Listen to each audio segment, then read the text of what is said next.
السلام علیکم ورحمۃ اللہ وبرکاتہ۔ وعلیکم السلام۔ حضرت جی، میں میسور انڈیا سے آپ کا مرید، آپ کا غلام، آپ کا شیخ عمران خان منیری بات کر رہا ہوں حضرت۔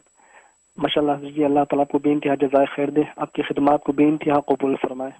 حضرت جی، جس طرح آپ نے اب یہ راہ سلوک کا سلسلہ شروع کیا ہے، ایسا لگتا ہے یہیں سے اس کی ابتدا ہے۔ حالانکہ اتنے سالوں سے آپ پروگرام کر رہے ہیں، لیکن ہمیں لگ رہا ہے کہ یہیں سے اس کا سلسلہ شروع ہوا ہے الحمدللہ۔ جب آپ نیا سلسلہ شروع کرتے ہیں کہ ہمیں بڑی تعجب کی بات ہوتی ہے حضرت جی، کہ لگتا ہے کہ یہ آغاز ہو رہا ہے۔ اللہ تعالیٰ کی خدمات کو قبول فرمائے، آمین۔ حضرت جی، میرا سوال یہ ہے کہ جس طرح ایک سالک جو ہے راہ سلوک میں لگا ہوا ہے، کبھی کبھار اس کے ساتھ ایسا ہوتا ہے کہ اس کا ایمان ڈاواں ڈول ہو جاتا ہے، گمراہی کی طرف آ جاتا ہے، اس کے دل میں وساوس پیدا ہو جاتے ہیں، تو حضرت جی وہ اپنے مرشد کو یہ حالات سنا بھی نہیں سکتا، بتا بھی نہیں سکتا، ایسی سچویشن میں رہتا ہے، اور خدا نخواستہ اگر اسی حالت میں اگر اسے موت آ گئی تو حضرت جی اس کے لیے کیا حکم ہے حضرت جی؟ وہ کیا کر سکتا ہے؟ کیا اس کی آخرت میں بخشش ہوگی؟ تو اس پر وضاحت فرما دیں حضرت، جزاک اللہ۔ بہت شکریہ۔ اللہ اکبر، ماشاء اللہ۔ میں عمران خان منیری انڈیا سے کال بات کر رہے ہیں، میسور انڈیا سے۔ اللہ تعالیٰ آپ کو برکت عطا فرمائے۔ سب سے پہلے آپ کی محبت کو شکریہ کہ ہم نے مسائل السلوک شروع کیا، آپ نے اپریشیٹ کیا ہے، اور یقیناً جب بھی کوئی نیا سلسلہ شروع کرتا ہوں میں تو اللہ کی طرف رجوع کرتا ہوں اور اللہ کے سپرد کر دیتا ہوں کہ یا اللہ آپ ہی دل میں ڈالیے کہ کیا شروع کروں۔ تو اب تک وہ جتنے بھی سلسلے شروع کر رکھے ہیں یہ سب الہامی ہیں، اللہ کی طرف سے القاء ہوتا ہے کہ یہ سلسلہ شروع کرو۔ چاہے جو بھی سلسلہ شروع کیا سب سلسلوں کی یہی صورتحال ہے۔ مشورہ دوستوں میں کرتا ہوں کہ یہ کیا کرنا چاہیے، تو دوست مجھ سے مشورے دیتے ہیں، لیکن ایک دم جو القاء ہوتا ہے اس سلسلے کا کہ یہ سلسلہ شروع کرنا چاہیے، انہی میں سے مسائل سلوک بھی ہے۔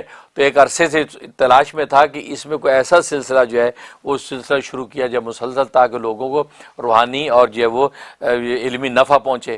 تو اللہ تبارک و تعالیٰ نے مسائل سلوک دل میں ڈالے، کیونکہ اور آج کی دنیا کی واقعی ضرورت ہے کہ لوگ یہ دعوے کرتے ہیں قرآن و حدیث میں کہاں ہے، قرآن و حدیث میں کہاں ہے۔ قرآن حدیث گویا کہ ان کے لیے وہ بنیادی دلیل ہے اور اس کو پر فوراً سوال کرتے ہیں۔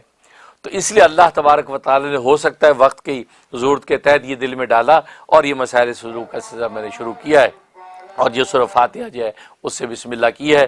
اللہ تبارک و تعالیٰ میں بھرپور اس میں کامیابی عطا فرمائے، اور پورے والناس تک جو ہے جتنے بھی مسائل سلوک حضرت حکیم علومت تھانوی نے بیان کیے ہیں اپنے الفاظ میں اپنے انداز سے پیش کرنے کی اللہ توفیق عطا فرمائے۔ جو اس میں کمی بیشی ہو جائے اللہ تبارک و تعالیٰ معاف فرمائے۔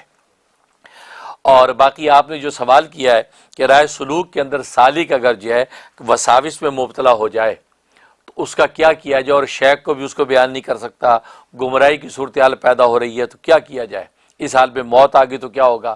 تو اس کا فقہی اور شرعی جواب تو یہ ہے کہ اگر وہ وساوس و شبہات اس درجے کے ہیں کہ ایمان، نفس ایمان میں کوئی خلل نہیں آیا، نفس ایمان میں خلل نہیں آیا، لیکن عملی طور پر عمل اور فکر کے اندر کوئی تبدیلی آئی ہے، اس سے کوئی فرق نہیں پڑتا، تو نفس ایمان کی وجہ سے وہ مومن سمجھا جائے گا، اور آخرت میں انشاءاللہ اس کی ایمان کی بنیاد پر بخشش ہوگی۔ لیکن یہ کہ اگر اس درجے کے وساوی شبہات ہیں اور وہ پختہ ہو گئے کہ جو بالکل کفر کی حد تک پہنچ چکے ہیں اور شرک اور ارتداد کی حد تک اگر پہنچ گئے اور وہ پختہ نظریہ اس کے اندر بیٹھ گیا اور وہ گویا کہ وہ متردد نہیں ہے بلکہ کسی ایک طرف اس کا قلب جو زیادہ جھکا کر گیا جس سے ارتداد یا گمراہی یا کفر پیدا ہوتا ہے، تو ظاہر ہے کہ اس کا ایمان اللہ کے ہاں ظاہر یقینا مشکوک ہوگا، اور پھر اللہ جانے اور وہ بندہ جانے۔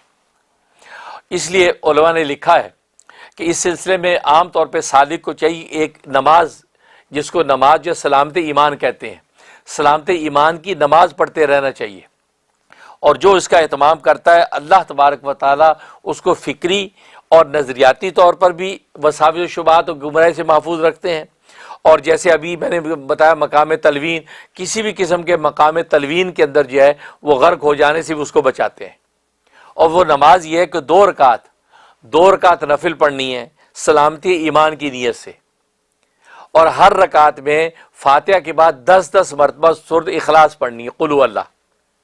پہلی رکعت میں قل هو اللہ 10 مرتبہ پڑھنے کے بعد آخر میں 1 مرتبہ سورۃ فلق پڑھنی ہے، اور دوسری رکعت میں 10 مرتبہ قل هو اللہ پڑھنے کے بعد آخر میں 1 مرتبہ سورۃ والناس پڑھنی ہے۔ یہ پڑھنے کے بعد سلام پھیر دیں، اور جب سلام پھیر دیا تو اس کے بعد سجدے میں چلا جانا ہے۔ سجدے میں جا کے 3 مرتبہ یہ دعا پڑھنی ہے، یا حی یا قیوم ثبتنی علی الایمان، یا حی یا قیوم ثبتنی علی الایمان، یا حی یا قیوم ثبتنی علی الایمان۔ اس میں اگر اپنے اہل خانہ کو، اپنے بچوں کو، نسلوں کو شامل کرنا چاہتا ہے تو 3 مرتبہ یہ پڑھنے کے بعد 3 مرتبہ یوں پڑھ لے، یا حی یا قیوم ثبتنا علی الایمان، ہمیں اے اللہ، اے حی قیوم ذات، ہمیں قائم رکھ ایمان پر. تو ثبتنا علی الایمان 3 مرتبہ کہے، جس میں اپنے بیوی بچوں، نسلوں کی نیت کر لے. اس انداز سے یہ 2 رکعت جو ہے وہ سلامت ایمان کا اہتمام کرے. عام طور پہ گھر سے نکلنے کے وقت پڑھے تو بہت اچھی بات ہے، ورنہ یہ کہ جب بھی موقع ملے مغرب میں پڑھ لے، ظہر کے بعد پڑھ لے، تو اچھا اور اصل وقت اس کا مغرب کے بعد کا ہے. تو مغرب بعد پڑھ لے، اس میں سب کی نیت کرتے، اس سے انشاءاللہ کسی بھی قسم کے شبہات اور کسی وساوس پیدا نہیں ہوں گے اور ایمان انشاءاللہ سلامت رہے گا.